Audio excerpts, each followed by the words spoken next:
ओम शांति। अज 30/7/2023 की बाणी है। अव्यक्त बाप दादा दा रिवाइज कोर्स की तारीख 25/3/2005। आज बाप दादा ने टाइटल दिया ब्राह्मण जीवन का सब तो श्रेष्ठ खजाना संकल्पां दा खजाना। ब्राह्मण जीवन का सब तो श्रेष्ठ खजाना संकल्प का खजाना। आज बाप दादा दोनों कहते ने आज बाप दादा चारों पासे दे बच्चों के खजानियां दे खाते देख रहे हैं। हर एक बच्चे नूं खजाने बहुत मिले हैं अते अविनाशी अणगिनत खजाने मिले हैं। सिर्फ इस जन्म दे लई नहीं पर अनेक जन्मां दी गारंटी है। हुण भी नाल है अते अग्गे भी नाल रहणगे। तां अज विशेष जो सब तो श्रेष्ठ खजाना है होर सर्व खजानियां दा विशेष आधार है ਉਹੀ विशेष देख रहे हैं कि सब दे खाते विच जमा किन्ना है। मिलिया अनगिनत है पर जमा किन्ना है। ਤਾਂ सब तो श्रेष्ठ खजाना संकल्प ਦਾ खजाना है ਅਤੇ ਤੁਹਾਡਾ श्रेष्ठ संकल्प ही ब्राह्मण जीवन ਦਾ आधार है। संकल्प ਦਾ खजाना बहुत शक्तिशाली है। संकल्प द्वारा सैकंड तो भी घट समय विच परम धाम तक पहुँच सकते हैं। संकल्प शक्ति एक ऑटोमैटिक रॉकेट तो भी तीव्र गति वाला रॉकेट है। जिथे चाहो उत्थे पहुँच सकते हैं। भावें बैठे है भावें कोई कर्म कर रहे हैं पर संकल्प के खजाने तो अते शक्ति नाल जिस आत्मा दे कोल पहुँचना चाहो उस दे कोल अपने नूं अनुभव कर सकते हो। जिस जगह ते पहुँचना चाहो पहुँच सकते हो। जिस स्थिति नूं अपनाना चाहो भावें श्रेष्ठ हो खुशी दी होवे भावें व्यर्थ होवे कमजोरी दी होवे सैकंड दे संकल्प नाल अपना सकते हो। संकल्प किया मैं श्रेष्ठ ब्राह्मण आत्मा हाँ तां श्रेष्ठ स्थिति अते श्रेष्ठ अनुभूति होवेगी। अते संकल्प किया मैं तां कमजोर आत्मा हाँ मेरे विच कोई शक्ति नहीं है तां सैकंड विच संकल्प नाल खुशी गायब हो जाएगी। परेशानी दे चिन्ह स्थिति विच अनुभव होणगे पर दोवें स्थिति दा आधार संकल्प है। याद विच भी बैठते हैं तां संकल्प दे आधार नाल ही स्थिति बनाउंदे है। मैं बिंदु हाँ मैं फरिश्ता हाँ ये स्थिति संकल्प नाल ही बननी। तां संकल्प कितनी शक्तिशाली है। ज्ञान का आधार भी संकल्प ही है। मैं आत्मा हाँ शरीर नहीं हाँ ये संकल्प करते हैं। सारा दिन मन बुद्धि नूं शुद्ध संकल्प दिंदे है अते मनन विच शुद्ध संकल्प करते हो तां मनन शक्ति का आधार भी संकल्प शक्ति है। धारण करते हैं मन बुद्धि नूं संकल्प दिंदे है कि अज मैनूं सहन शक्ति धारण करनी है तां धारणा का आधार भी संकल्प है। सेवा करते हैं प्लान बनाते हैं तां भी शुद्ध संकल्प ही चलाते हैं ना। शुद्ध संकल्प द्वारा ही प्लान बनता है अनुभव है ना। तां ब्राह्मण जीवन का विशेष श्रेष्ठ खजाना है संकल्प का खजाना। जेकर तुसी संकल्प के खजाने नूं सफल करते हो तां तुहाडी स्थिति कर्म सारा दिन बहुत वधिया रहिंदा है अते संकल्प के खजाने नूं व्यर्थ गवाउंदे है तां रिजल्ट की होवेगी। जो स्थिति चाहुंदे है वो नहीं हुंदी अते तुसी सब जानते हो कि व्यर्थ संकल्प बुद्धि नूं भी कमज़ोर करता है अते स्थिति नूं भी कमज़ोर करते है। जिस दा व्यर्थ चलता है उन्हां दी बुद्धि कमज़ोर हुंदी है कन्फ्यूज हुंदी है। रहने निर्णय ठीक नहीं होवेगा सदा मूंझिया होया होवेगा की करां की ना करां स्पष्ट निर्णय नहीं होवेगा। अते व्यर्थ संकल्प की गति बहुत फास्ट हुंदी है। व्यर्थ संकल्प का तां सब नूं अनुभव होवेगा विकल्प नहीं। व्यर्थ का अनुभव भी सब नूं है तां फास्ट गति होने के कारण उसनूं कंट्रोल नहीं कर पाते हैं। कंट्रोल खत्म हो जाता है। परेशानी जां खुशी गायब होना जां मन उदास रहना अपने जीवन विच मज़ा नहीं आना ये व्यर्थ संकल्पां दी निशानियां है। कईयां नूं तां पता ही नहीं पैंदा कि मेरी स्थिति अजिही किवें होई है। वो मोटियां मोटियां गल्लां वेखदे है कि कोई ਵਿਕਰਮ ਤੇ ਕੀਤਾ ਹੀ ਨਹੀਂ, ਕੋਈ ਗਲਤੀ ਤੇ ਕੀਤੀ ਨਹੀਂ, ਫਿਰ ਵੀ ਖੁਸ਼ੀ ਘਟ ਕਿਉਂ, ਉਦਾਸੀ ਕਿਉਂ? ਕਿਉਂ ਨਹੀਂ ਅੱਜ ਜੀਵਨ ਵਿੱਚ ਮਜ਼ਾ ਆ ਰਿਹਾ, ਮਨ ਨਹੀਂ ਲੱਗ ਰਿਹਾ ਹੈ? ਕਾਰਨ ਵਿਕਰਮ ਨੂੰ ਵੇਖਦੇ, ਵਿਕਲਪ ਨੂੰ ਵੇਖਦੇ, ਵੱਡੀਆਂ ਗਲਤੀਆਂ ਨੂੰ ਚੈੱਕ ਕਰਦੇ, ਲੇਕਿਨ ਇਹ ਸੂਖਸ਼ਮ ਗਲਤੀਆਂ ਵਿਅਰਥ ਖਜ਼ਾਨੇ ਗਾਉਣ ਦੀ ਹੁੰਦੀ ਹੈ। ਜ਼ਰੂਰ ਵੈਸਟ ਦਾ ਵਿਅਰਥ ਗਾਉਣ ਦਾ ਖਾਤਾ ਵਧੀਆ ਹੋਇਆ ਹੈ। ਜਿਵੇਂ ਸਰੀਰਕ ਰੋਗ ਪਹਿਲੇ ਵੱਡੇ ਰੂਪ ਨਹੀਂ ਹੁੰਦਾ, ਛੋਟਾ ਰੂਪ ਹੁੰਦਾ ਹੈ, ਲੇਕਿਨ ਛੋਟੇ ਤੋਂ ਵੱਧਦੇ ਵੱਧਦੇ ਵੱਡੇ ਰੂਪ ਹੋ ਜਾਂਦਾ ਹੈ ਅਤੇ ਵੱਡਾ ਰੂਪ ਵਿਖਾਈ ਦਿੰਦਾ ਹੈ, ਛੋਟਾ ਰੂਪ ਵਿਖਾਈ ਨਹੀਂ ਦਿੰਦਾ ਹੈ। ਉਵੇਂ ਇਹ ਵਿਅਰਥ ਦਾ ਖਾਤਾ, ਗਾਉਣ ਦਾ ਖਾਤਾ ਵੱਧਦਾ ਜਾਂਦਾ। ਪਾਪ ਦਾ ਖਾਤਾ ਵੱਖ ਹੈ, ਇਹ ਖਜ਼ਾਨੇ ਗਾਉਣ ਦਾ ਮਾਲਿਕ, ਇਹ ਖਜ਼ਾਨੇ ਗਵਾਣਾ ਦਾ ਮਾਲਿਕ ਖਾਤਾ ਹੈ। ਪਾਪ ਤਾਂ ਸਪਸ਼ਟ ਵਿਖਾਈ ਦਿੰਦਾ ਹੈ ਤਾਂ ਮਹਿਸੂਸ ਕਰ ਲੈਂਦੇ ਹੈ ਕਿ ਅੱਜ ਇਹ ਕੀਤਾ ਨਾ, ਇਸ ਲਈ ਖੁਸ਼ੀ ਗੁੰਮ ਹੋ ਗਈ। ਲੇਕਿਨ ਵਿਅਰਥ ਗਾਉਣ ਦਾ ਖਾਤਾ, ਉਹਦੀ ਚੈਕਿੰਗ ਘੱਟ ਹੁੰਦੀ ਹੈ ਅਤੇ ਤੁਸੀਂ ਸਮਝਦੇ ਹੋ ਕਿ ਚਲੋ ਅੱਜ ਦਾ ਦਿਨ ਵੀ ਬੀਤ ਗਿਆ, ਚੰਗਾ ਹੋਇਆ, ਕੋਈ ਅਜਿਹੀ ਗਲਤੀ ਨਹੀਂ ਕੀਤੀ, ਲੇਕਿਨ ਇਹ ਚੈੱਕ ਕੀਤਾ ਕਿ ਆਪਣੇ ਸੰਕਲਪ ਦੇ ਸ੍ਰੇਸ਼ਟ ਖਜ਼ਾਨੇ ਨੂੰ ਜਮ੍ਹਾਂ ਕੀਤਾ ਜਾਂ ਵਿਅਰਥ ਗਵਾਇਆ। ਜੇਕਰ ਜਮ੍ਹਾਂ ਨਹੀਂ ਹੋਵੇਗਾ ਤਾਂ ਗਾਉਣ ਦਾ ਖਾਤਾ ਹੋਵੇਗਾ ਨਾ। ਅੰਦਰ ਸਮਝ ਵਿੱਚ ਆਉਂਦਾ ਹੈ ਕਿ ਬਹੁਤ ਕੁਝ ਕਰ ਰਹੇ ਹਾਂ, ਲੇਕਿਨ ਖਾਤਾ ਚੈੱਕ ਕਰੋ ਕਿ ਅੱਜ ਕੀ ਖਜ਼ਾਨਾ ਜਮ੍ਹਾਂ ਕੀਤਾ। ਚੈੱਕ ਕਰਨਾ ਆਉਂਦਾ ਹੈ? ਆਪਣਾ ਚੈੱਕਰ ਬਣੇ ਹੋ ਜਾਂ ਦੂਜਿਆਂ ਦਾ ਚੈੱਕਰ ਬਣੇ ਹੋ? ਕਿਉਂਕਿ ਆਪਣੇ ਨੂੰ ਅੰਦਰ ਤੋਂ ਵੇਖਣਾ ਹੁੰਦਾ ਹੈ, ਦੂਜਿਆਂ ਨੂੰ ਬਾਹਰ ਤੋਂ ਵੇਖਣਾ ਹੁੰਦਾ ਹੈ। ਉਹ ਸਹਿਜ ਹੋ ਜਾਂਦਾ ਹੈ ਤਾਂ ਬਾਪ ਦਾਦਾ ਵੇਖ ਰਹੇ ਹੈ ਕਿ ਜੋ ਵਿਸ਼ੇਸ਼ ਸ੍ਰੇਸ਼ਟ ਸੰਕਲਪਾਂ ਦਾ ਖਜ਼ਾਨਾ ਹੈ ਉਹ ਵਿਅਰਥ ਬਹੁਤ ਜਾਂਦਾ ਹੈ। ਪਤਾ ਹੀ ਨਹੀਂ ਪੈਂਦਾ ਹੈ ਕਿ ਵਿਅਰਥ ਗਿਆ ਜਾਂ ਸਮਰਥ ਹੈ।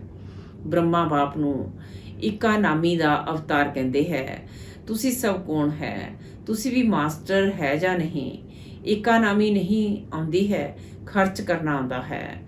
ਉਵੇਂ ਡਬਲ ਫੋਰਨਰਸ ਨੂੰ ਲੌਕਿਕ ਜੀਵਨ ਦੇ ਹਿਸਾਬ ਨਾਲ ਜਮ੍ਹਾਂ ਦਾ ਖਾਤਾ ਬਣਾਉਣਾ ਘੱਟ ਆਉਂਦਾ ਹੈ।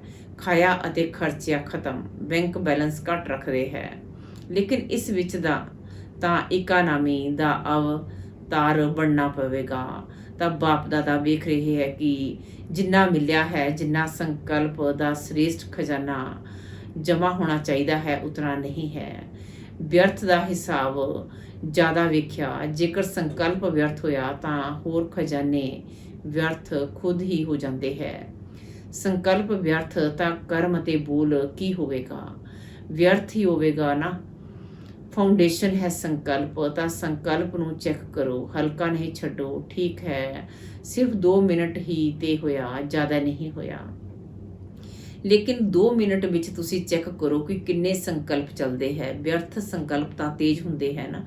1 ਸੈਕਿੰਡ ਵਿੱਚ ਆਬੂ ਤੋਂ ਅਮਰੀਕਾ ਪਹੁੰਚ ਜਾਓਗੇ। ਉਵੇਂ ਪਹੁੰਚਣ ਵਿੱਚ ਕਿੰਨੇ ਘੰਟੇ ਲੱਗਦੇ ਹੈ? ਤਾਂ ਇਤਨੀ ਫਾਸਟ ਗਤੀ ਹੈ।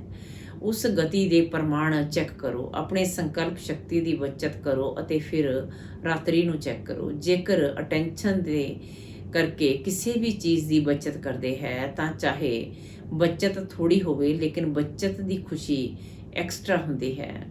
ਜੇਕਰ 10 ਪਾਉਂਡ ਜਾਂ ਡਾਲਰ ਖਰਚ ਹੋਣਾ ਹੈ ਅਤੇ ਤੁਸੀਂ 1 ਪਾਉਂਡ ਜਾਂ ਡਾਲਰ ਬਚਾ ਲਿਆ ਤਾਂ 1 ਪਾਉਂਡ ਦੀ ਬੜੀ ਖੁਸ਼ੀ ਹੋਵੇਗੀ ਕਿ ਬਚਾ ਕੇ ਆਇਆ ਹੈ। ਤਾਂ ਆਪਣੇ ਸੰਕਲਪਾਂ ਦੇ ਉੱਪਰ ਕੰਟਰੋਲਿੰਗ ਪਾਵਰ ਰੱਖੋ।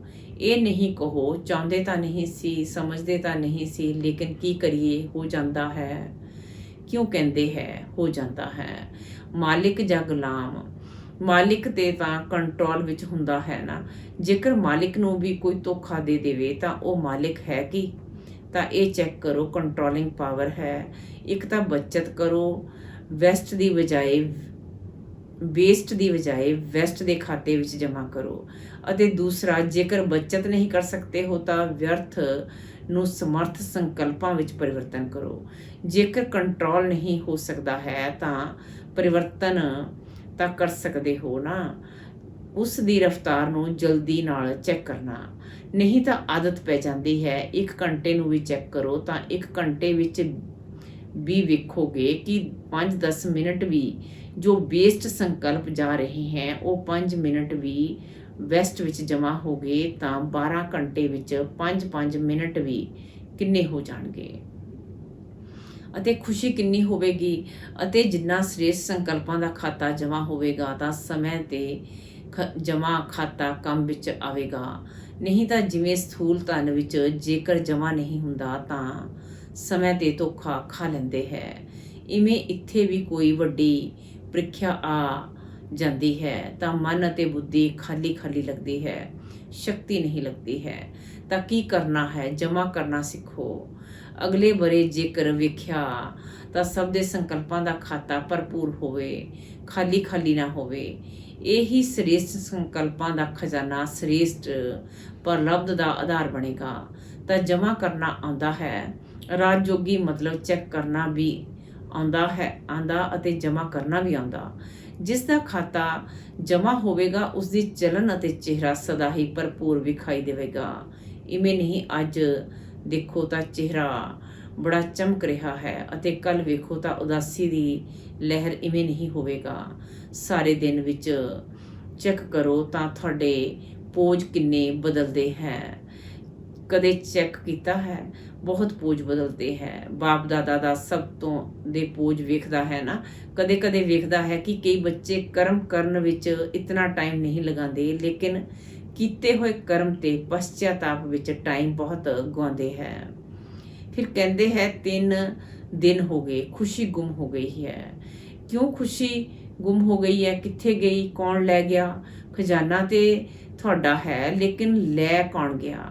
ਪਛਚਾਤਾਪ ਕਰਨਾ ਚੰਗੀ ਚੀਜ਼ ਹੈ, ਕਿਉਂਕਿ ਪਛਚਾਤਾਪ ਪਰਿਵਰਤਨ ਕਰਵਾਉਂਦਾ ਹੈ, ਲੇਕਿਨ ਉਸ ਵਿੱਚ ਜ਼ਿਆਦਾ ਸਮਾਂ ਨਹੀਂ ਲਗਾਓ।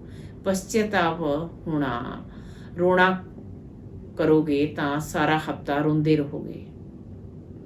ਪਛਚਾਤਾਪ ਕੀਤਾ ਬਹੁਤ ਚੰਗਾ, ਲੇਕਿਨ ਪਛਚਾਤਾਪ ਕਰਨਾ ਅਤੇ ਪ੍ਰਾਪਤੀ ਦੀ ਖੁਸ਼ੀ ਲਿਆਉਣਾ ਅੱਗੇ ਦੇ ਲਈ ਸੈਕਿੰਡ ਵਿੱਚ ਨਿਰਣਾ ਕਰੋ ਕਿ ਇਹ ਕਰਨਾ ਹੈ ਜਾਂ ਇਹ ਨਹੀਂ ਕਰਨਾ ਹੈ। ਪਹਿਲੇ ਸੁਣਾਇਆ ਹੈ ਨਾ, ਨੋਟ ਅਤੇ ਡੋਟ, ਇਹ ਦੋਨੋਂ ਸ਼ਬਦ ਯਾਦ ਰੱਖੋ। ਨੋਟ ਸੋਚਿਆ ਅਤੇ ਡੋਟ ਲਗਾਇਆ। 4 ਘੰਟੇ ਰੋਂਦੇ ਰਹੇ, ਚਲੋ ਪਾਣੀ ਨਹੀਂ ਆਇਆ, ਅੰਦਰ ਰੋਂਦੇ ਰਹੇ। ਆਧਾ ਘੰਟਾ ਪਾਣੀ ਬਹਾਇਆ ਅਤੇ 4 ਘੰਟੇ ਮਨ ਤੇ ਰੋਏ ਤਾਂ ਇੰਨਾ ਪਛਚਾਤਾਪ ਨਹੀਂ ਕਰੋ, ਇਹ ਬਹੁਤ ਹੈ। ਪਛਚਾਤਾਪ ਵੀ ਕੋਈ ਹੱਦ ਰੱਖੋ। ਬਾਪ ਦਾਦਾ ਨੂੰ ਡਬਲ ਫੋਰਨਰਸ ਦੀ ਇੱਕ ਵਿਸ਼ੇਸ਼ਤਾ ਬਹੁਤ ਚੰਗੀ ਲੱਗਦੀ ਹੈ। ਰੋਣਾ ਨਹੀਂ ਚੰਗਾ ਲੱਗਦਾ, ਲੇਕਿਨ ਇੱਕ ਵਿਸ਼ੇਸ਼ਤਾ ਚੰਗੀ ਲੱਗਦੀ ਹੈ। ਕਿਹੜੀ? ਸੱਚੀ ਦਿਲ ਤੇ ਸਾਹਿਬ ਰਾਜੀ। ਸੱਚ ਦੱਸਣ ਵਿੱਚ ਡਰਨਗੇ ਨਹੀਂ, ਛਿਪਾਉਣਗੇ ਨਹੀਂ। ਤਾਂ ਸੱਚੀ ਦਿਲ ਹੈ, ਇਸ ਦੇ ਕਾਰਨ ਬਾਪ ਦੇ ਡਬਲ ਪਿਆਰ ਦੇ ਵੀ ਪਾਤਰ ਹੈ। ਤਾਂ ਸੱਚੀ ਦਿਲ ਰੱਖੀ, ਸਾਹਿਬ ਨੂੰ ਤਾਂ ਰਾਜੀ ਕਰ ਲਿਆ, ਲੇਕਿਨ ਪਰਿਵਰਤਨ ਵੀ ਫਿਰ ਇਤਨਾ ਜਲਦੀ ਕਰਨਾ ਚਾਹੀਦਾ ਹੈ। ਉਸ ਨੂੰ ਬਾਰ-ਬਾਰ ਆਪਣੇ ਅੰਦਰ ਵਿੱਚ ਵਰਣਨ ਨਹੀਂ ਕਰੋ। ਇਹ ਹੋ ਗਿਆ, ਇਹ ਹੋ ਗਿਆ ਫਿਨਿਸ਼। ਅੱਗੇ ਤੋਂ ਲਈ ਅਟੈਂਸ਼ਨ, ਲੇਕਿਨ ਕਦੇ-ਕਦੇ ਅਟੈਂਸ਼ਨ ਦੇ ਬਜਾਏ ਟੈਨਸ਼ਨ ਕਰ ਲੈਂਦੇ ਹੈ, ਉਹ ਨਹੀਂ ਕਰਨਾ ਹੈ। ਵੱਡੇ ਤੋਂ ਵੱਡਾ ਜਸਟਿਸ ਬਣੋ। ਇੱਥੇ ਵੀ ਚੀਫ ਜਸਟਿਸ ਹੁੰਦੇ ਹੈ ਨਾ, ਤੁਸੀਂ ਤਾਂ ਚੀਫ ਜਸਟਿਸ ਦੇ ਵੀ ਚੀਫ ਹੈ। ਆਪਣੇ ਪ੍ਰਤੀ ਜਲਦੀ ਤੋਂ ਜਲਦੀ ਜਸਟਿਸ ਕਰੋ। ਰੋਂਗ ਜਾਂ ਰਾਈਟ। ਰੋਂਗ ਹੈ ਤਾਂ ਨੋਟ ਅਤੇ ਡਾਟ, ਇਵੇਂ ਨਹੀਂ ਹੁੰਦਾ ਤਾਂ ਇਵੇਂ ਹੁੰਦਾ, ਇਵੇਂ ਨਹੀਂ ਕਰਦੇ ਤਾਂ ਇਵੇਂ ਹੁੰਦਾ। ਇਹ ਗਵਾਣਾ ਦਾ ਖਾਤਾ ਜਮ੍ਹਾਂ ਕਰਦੇ ਹੈ। ਕਮਾਈ ਖਤਮ ਹੋ ਜਾਂਦੀ ਹੈ, ਜਮ੍ਹਾਂ ਦਾ ਖਾਤਾ ਖਤਮ ਹੁੰਦਾ। ਸੋਚੋ ਪਰ ਵਿਅਰਥ ਨਹੀਂ ਅਤੇ ਬਚਾ ਕੇ ਵਿਖਾਓ। 1 ਘੰਟੇ ਵਿੱਚ ਇੰਨੇ ਬਚਾਇਆ, ਇਹ ਰਿਜ਼ਲਟ ਵਿਖਾਓ ਕਿ ਵਿਅਰਥ ਚਾਲੂ ਹੋਇਆ, ਲੇਕਿਨ ਅਸੀਂ ਚੇਂਜ ਕੀਤਾ ਅਤੇ ਜਮ੍ਹਾਂ ਕੀਤਾ। ਵੇਸਟ ਨੂੰ ਬਚਾਓ। ਇਹ ਬੱਚਤ ਦਾ ਖਾਤਾ ਬਹੁਤ ਖੁਸ਼ੀ ਦਿਲਾਏਗਾ। ਇਸ ਬਾਰੇ ਬਾਪ ਦਾਦਾ ਸਭ ਦੇ ਬੱਚਤ ਦਾ ਖਾਤਾ ਭਰਪੂਰ ਵੇਖਣਾ ਚਾਹੁੰਦੇ ਹੈ। ਕਰ ਸਕਦੇ ਹੋ ਨਾ, ਤਾਂ ਹੁਣੇ ਫਾਸਟ ਗਤੀ ਨਾਲ ਕਰਨਾ, ਕਿਉਂਕਿ ਟਾਈਮ ਵੀ ਤਾਂ ਫਾਸਟ ਜਾ ਰਿਹਾ ਹੈ ਨਾ। ਫਿਰ ਵੇਖੋਗੇ ਇਸ ਵਿੱਚ ਨੰਬਰ 1 ਕੌਣ ਜਾਣਦਾ ਹੈ। ਬੱਚਤ ਦਾ ਖਾਤਾ ਕਿਸ ਦਾ ਸਭ ਤੋਂ ਜ਼ਿਆਦਾ ਹੁੰਦਾ ਹੈ? ਬੱਚਤ ਦੇ ਖਾਤੇ ਵਿੱਚ ਨੰਬਰਵਾਰ ਕੌਣ-ਕੌਣ ਹੁੰਦੇ ਹੈ, ਉਹ ਲਿਸਟ ਕੱਢਾਂਗੇ। ਅਤੇ ਜੇਕਰ ਤੁਸੀਂ ਸੰਕਲਪ ਨੂੰ ਕੰਟਰੋਲ ਕੀਤਾ ਤਾਂ ਹੋਰਨਾਂ ਨੂੰ ਵੀ ਕੰਟਰੋਲ ਕਰਨ ਦੀ ਮਿਹਨਤ ਨਹੀਂ ਕਰਨੀ ਪਏਗੀ। ਕਈ ਕਹਿੰਦੇ ਹੈ ਬੋਲਣਾ ਨਹੀਂ ਚਾਹੁੰਦਾ, ਹਾਂ, ਲੇਕਿਨ ਪਤਾ ਨਹੀਂ ਮੂੰਹ ਤੋਂ ਨਿਕਲ ਗਿਆ। ਲੇਕਿਨ ਜਦੋਂ ਬੋਲ ਨਿਕਲਦਾ ਹੈ ਜਾਂ ਕਰਮ ਵੀ ਹੁੰਦਾ ਹੈ ਤਾਂ ਪਹਿਲੇ ਤੋਂ ਸੰਕਲਪ ਆਉਂਦਾ ਹੈ। ਜੇਕਰ ਕਿਸੇ ਨਾਲ ਕ੍ਰੋਧ ਵੀ ਕਰਨਾ ਹੈ ਤਾਂ ਪਹਿਲੇ ਸੰਕਲਪ ਵਿੱਚ ਪਲਾਨ ਬਣਦਾ ਹੈ, ਇਵੇਂ ਕਰਾਂਗਾ, ਇਵੇਂ ਬੋਲਾਂਗਾ। ਇਹ ਕੀ ਸਮਝਦਾ ਹੈ? ਇਹ ਪਲਾਨ ਚੱਲਦਾ ਹੈ। ਫਿਰ ਸਮੇਂ ਨੂੰ ਵੀ ਉਸ ਵਿੱਚ ਯੂਜ਼ ਕਰਦੇ ਹੈ। ਸਮੇਂ ਦੇਖਦੇ ਰਹਿਣਗੇ ਕਦੋਂ ਆਉਂਦਾ ਹੈ, ਕੌਣ ਆਉਂਦਾ ਹੈ। ਤਾਂ ਸੰਕਲਪ ਦੇ ਖਜ਼ਾਨੇ ਦੇ ਪਿੱਛੋਂ ਸਮੇਂ ਦਾ ਖਜ਼ਾਨਾ ਵੀ ਵੇਸਟ ਹੋ ਜਾਂਦਾ ਹੈ। ਸੰਬੰਧ ਹੈ ਤਾਂ ਸੰਕਲਪ ਨੂੰ ਬਚਾਉਣ ਨਾਲ ਸਮੇਂ ਨੂੰ, ਬੋਲ ਨੂੰ ਬਚਾਉਣਾ ਖੁਦ ਹੀ ਹੋ ਜਾਏਗਾ। ਤਾਂ ਬੜਾ ਬੀਤਾ ਜਾ ਰਿਹਾ ਹੈ। ਹੁਣ ਸੰਕਲਪ ਵਿੱਚ ਸਧਾਰਨ ਸੰਕਲਪ ਨਹੀਂ ਕਰੋ, ਪ੍ਰਤਿਗਿਆ ਕਰੋ। ਸਰੀਰ ਜਾਏ ਪਰ ਪ੍ਰਤਿਗਿਆ ਨਹੀਂ ਜਾਏ। ਕਿੰਨਾ ਵੀ ਸਹਿਨ ਕਰਨਾ ਪਏ, ਪਰਿਵਰਤਨ ਕਰਨਾ ਪਏ, ਪਰ ਪ੍ਰਤਿਗਿਆ ਨਹੀਂ ਤੋੜੋ। ਜਿਸ ਨੂੰ ਕਿਹਾ ਜਾਂਦਾ ਹੈ ਦ੍ਰਿੜ ਸੰਕਲਪ, ਸੋਚਦੇ ਬਹੁਤ ਚੰਗਾ ਹੈ, ਬਾਪ ਦਾਦਾ ਖੁਸ਼ ਹੋ ਜਾਂਦੇ ਹੈ। ਇਹ ਕਰੇਗਾ, ਇਹ ਨਹੀਂ ਕਰੇਗਾ, ਖੁਸ਼ ਤੇ ਕਰ ਦਿੰਦੇ ਹੈ। ਪਰ ਇਸ ਵਿੱਚ ਦ੍ਰਿੜਤਾ ਦੁਆਰਾ ਸਦਾ ਸ਼ਬਦ ਐਡ ਕਰੋ। ਥੋੜਾ ਸਮੇਂ ਦੇ ਪ੍ਰਭਾਵ ਦਿਖਾਉਂਦੇ ਹੈ। ਉਸ ਦੇ ਲਈ ਜਿਵੇਂ ਪਹਿਲੇ ਸੁਣਾਇਆ ਨਾ ਕਿ ਆਪਣੇ ਨੂੰ ਸਦਾ ਏਕਾਨਾਮੀ ਦਾ ਅਵਤਾਰ ਸਮਝੋ। ਨਾਮ ਨਾਲ ਇਕਾਨੋਮੀ ਅਤੇ ਏਕਾਂਤਵਾਸੀ। ਜ਼ਿਆਦਾ ਬੋਲ ਵਿੱਚ ਨਹੀਂ ਆਓ, ਏਕਾਂਤਵਾਸੀ ਬਣੋ। ਦੇਖਿਆ ਜਾਂਦਾ ਹੈ ਜੋ ਬੋਲ ਵਿੱਚ ਸਾਰਾ ਦਿਨ ਆਉਂਦੇ ਹੈ ਉਹਨਾਂ ਦੇ ਸੰਕਲਪ, ਸਮੇਂ, ਸਭ ਖਜ਼ਾਨੇ ਜ਼ਿਆਦਾ ਵੇਸਟ ਹੁੰਦੇ ਹੈ। ਏਕਾਂਤਵਾਸੀ ਦਾ ਡਬਲ ਅਰਥ ਹੈ ਸਿਰਫ ਬਾਹਰ ਦੀ ਏਕਤਾ ਨਹੀਂ, ਪਰ ਇੱਕ ਦੇ ਅੰਦਰ ਵਿੱਚ ਖੋ ਜਾਣਾ। ਏਕਾਂਤ ਨਹੀਂ ਤਾਂ ਸਿਰਫ ਬਾਹਰ ਵੀ ਏਕਾਂਤ ਹੋਵੇਗੀ ਤੇ ਬੋਰ ਹੋ ਜਾਓਗੇ। ਕਹਿਣਗੇ ਪਤਾ ਨਹੀਂ ਦਿਨ ਕਿਵੇਂ ਬੀਤੇਗਾ, ਪਰ ਬਾਪ ਦੇ ਅੰਦਰ ਵਿੱਚ ਖੋ ਜਾਓ। ਜਿਵੇਂ ਸਾਗਰ ਦੇ ਤਲੇ ਵਿੱਚ ਚਲੇ ਜਾਂਦੇ ਹੈ ਤਾਂ ਕਿੰਨਾ ਖਜ਼ਾਨਾ ਮਿਲਦਾ ਹੈ। ਅੰਤ ਵਿੱਚ ਚਲੇ ਜਾਓ ਮਤਲਬ ਬਾਪ ਕੋਲੋਂ ਜੋ ਪ੍ਰਾਪਤੀਆਂ ਹੋਈਆਂ ਹੈ ਉਹਨਾਂ ਵਿੱਚ ਖੋ ਜਾਓ। ਸਿਰਫ ਉੱਪਰ ਦੀਆਂ ਲਹਿਰਾਂ ਵਿੱਚ ਨਹੀਂ ਲਹਿਰਾਓ, ਅੰਤ ਵਿੱਚ ਚਲੇ ਜਾਓ, ਖੋ ਜਾਓ। ਫਿਰ ਦੇਖੋ ਕਿੰਨਾ ਮਜ਼ਾ ਆਉਂਦਾ ਹੈ।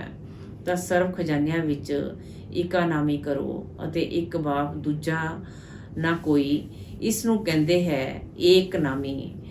ਅਜਿਹੀ ਸਥਿਤੀ ਵਿੱਚ ਰਹਿਣ ਵਾਲੇ ਆਪਣੇ ਸਰਵ ਖਜ਼ਾਨਿਆਂ ਨੂੰ ਜਮ੍ਹਾਂ ਕਰ ਸਕਣਗੇ, ਨਹੀਂ ਤਾਂ ਜਮ੍ਹਾਂ ਨਹੀਂ ਹੁੰਦਾ ਹੈ। ਤਾਂ ਇਕਾਨਾਮੀ ਕਰਨਾ ਜਾਣਦੇ ਹੋ ਨਾ?